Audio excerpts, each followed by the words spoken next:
গোশের এই ঝুরা ভাজা দিয়ে ভাত, রুটি কিংবা পরোটা যাই খান না কেন খেতে কিন্তু খুবই মজা লাগে।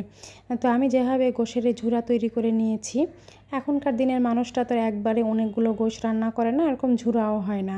তো আমি গোশ রান্না করেছি, সেখান থেকে ছালিম গোশ যেগুলো সেগুলো বেছে রেখে দিয়েছিলাম, যেহেতু ছালিম গোশগুলো আমাদের বাসায় কেউ খায় না, বাচ্চারা চিবিয়ে চিবিয়ে ফেলে দেয়, গিলতে পারে না। তো এগুলো আমি নষ্ট না করে এরকম কাঁটা চামিচ দিয়ে ছোটো ছোটো করে ছাড়িয়ে নিয়েছি।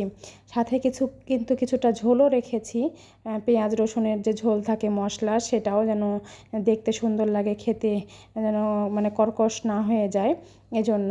তো দেখতেই পাচ্ছেন পেঁয়াজ কাঁচামরিচ হালকা ভাজা ভাজা হয়ে আসলে সেই যে ছাড়িয়ে নিয়েছি গোশগুলো সেটি দিয়ে দিয়েছি।